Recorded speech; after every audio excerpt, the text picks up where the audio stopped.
The planet Earth isn't going to be habitable forever. If the human race is going to survive one day, we'll have to pack up our things and move to another planet.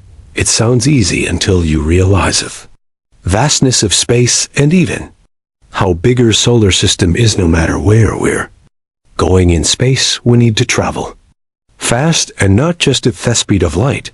Either we're talking about ludicrous speed, but some researchers have designed an impossible engine that violates the laws of physics, and another group of scientists are now saying a warp drive is possible. Is NASA really working on this technology? And what does the future hold for space travel? Consider this for a moment. Our close neighbor Alpha Centauri is 4.367 light years away, so even if we traveled in a ship at 100 light speed, it would still take you 4.367 years to get there. Could use rockets to get ourselves around in space, but the big problem with them is the amount of fuel we would need to carry to get anywhere. But even rockets have their limits, including how fast they can push a spacecraft. We're going to need something that can generate some serious thrust and be able to do so without carrying a large amount of fuel, because in space there are no stations, but there is an engine out there that reportedly can push a spacecraft around without the need for fuel, and this engine produces no exhaust either. You just plug it in, fire it up, and go. It's called the M-Drive, or Impossible Engine, because it claims it can do theme possible. So how does this M-Drive work? At first glance, it actually does look a bit like a rocket engine from the side. However, there are no openings in the device, and it works by bouncing around microwaves inside a closed chamber. That bouncing around of microwaves in the chamber is supposed to create a push, so to speak. This is a big deal because all forms of rocketry require some conservation of momentum. In order to put a spacecraft in motion, they got to push off something. For example, if you jump, your feet push off the ground, an airplane pushes off the air, and rockets use exhaust gas to push them, and whatever they're carrying forward, the M-Drive doesn't push off anything. Basically, it's a container with microwaves bouncing around inside it, and it can supposedly move itself.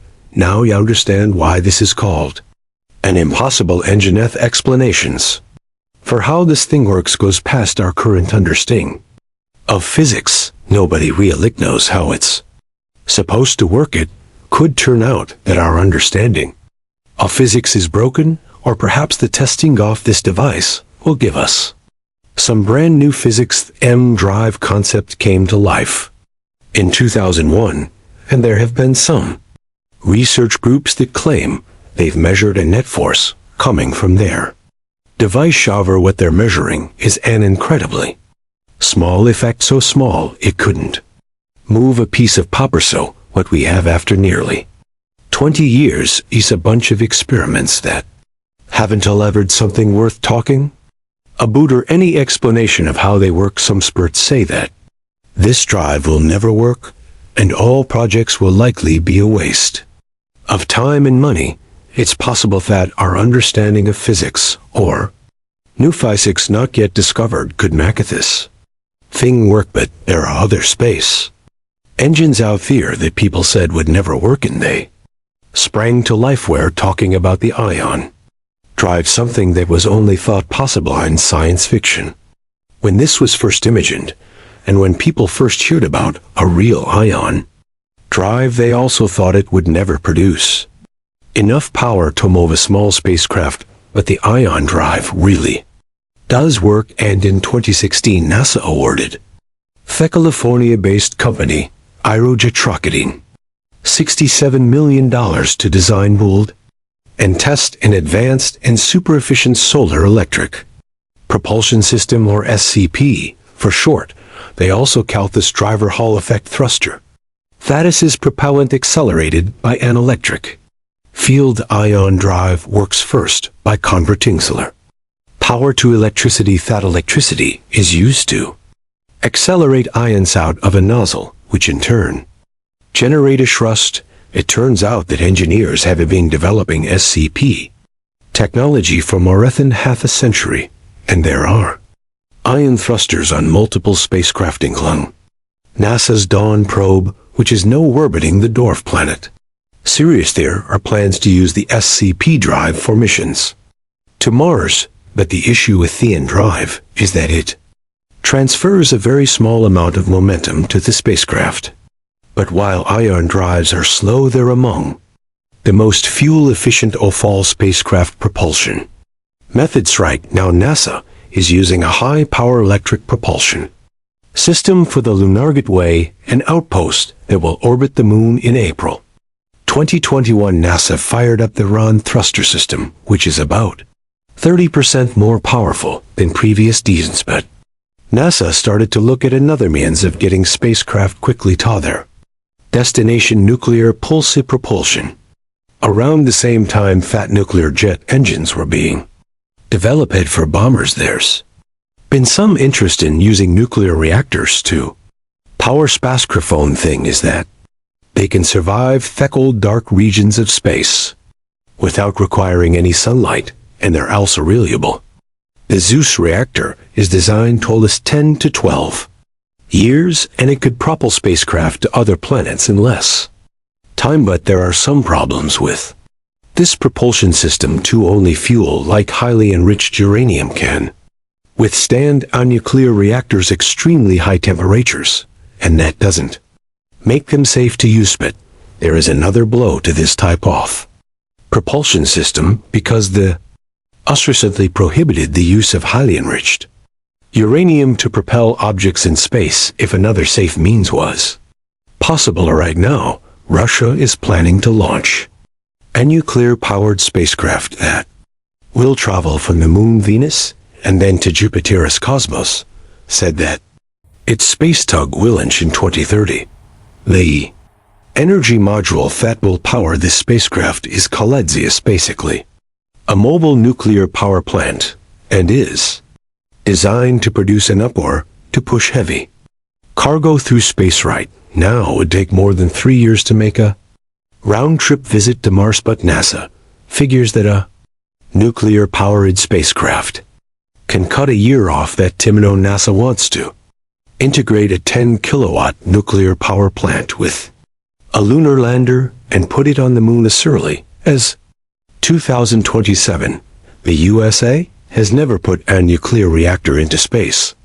Russia has put more than 30 reactors in space so far, and Zeus will use a kilowatt nuclear reactor to jump from planet to planet. Advances in nuclear technology, such as nuclear fusion, may well change everything, but some say we're still far away, and propellant-powered rockets are really the best we have at the moment. Propulsion of any spacecraft usually requires some sort of propellant, but there are other methods that use only the sun itself. Solar sails have been in development for many years now, but now that technology is advancing, spacecraft powered by the sun are fast becoming a reality. In 2019, SpaceX launched the LightSail 2 using the SpaceX Falcon Heavy. The 7 million LightSail 2 is 344 square feet in size and has sails made of resistant Mylarwin radiation. Pressure from the sun hits this material. It creates pressure which moves the spacecraft. So how fast can it go? That depends on how much sunlight is hitting the sail sand. If the craft is far away from a star, it's going to move much slower. But what about warp drive technology? Just because you've heard that warp drive would be impossible to design and create doesn't mean it won't happen. In fact, scientists have just recently announced that a physical warp drive is now possible. Yes, seriously. In the new paper, researchers say that they've nailed down a physical model for a warp-driven. Have said the technology is impossible because it would require a huge amount of exotic negative force wall. No, the term warp drive comes from the famous science fiction series Star Trek Federation's faster Fan Lightspeed Warp Drive works by colliding matter and antimatter, which process explosive power. But what about warp drives? In reality, our current understanding of the warp drive comes from the now iconic theoretical physicist named Miguel Alcibiades. Drive conforms to Einstein's theory of general relativity to achieve superluminal travel by a local expansion of space-time behind the spaceship and an opposite contraction in front of it, but hold subia. Drive would need a ton of energy, probably more than what's available in the entire universe, in order to contract and twist space-time in front of it and create a bubble. If you are an astronaut inside that spaceship with the bubble around it, Yao wouldn't feel any acceleration. NASA has actually been trying to build a physical warp drive for the last decade, but hasn't made much progress yet. But this brings us to the new studentists at the Advanced Propulsion Laboratory at Applied Physics unveiled the world's first model for a physical warp drive. With an existing model uses negative energy or exotic matter that doesn't exist or is impossible to generate with our current understanding physics. This new concept uses floating bubbles of spacetime rather than floating ships in spacetime. In fact, this new physical model uses almost none of the negative energy needed in the previous model and capitalizes on the idea that spacetime bubbles can behave any way they want. Subia even endorsed this new model. However, this is just a concept for now, and the mass requirements needed are still enormous. But while a physical drive may not be a reality today, or even a century from now, with this exciting new model, warp speed travel is a lot closer than we previously thought. Do you think we'll see warp drive in our lifetime, or do you think it'll be centuries away? Let us know what y'all think in the comments. Thanks for watching. If you like my video, then subscribe my channel for next video. Also, if you found any wrong information, then leave a comment. I work on it.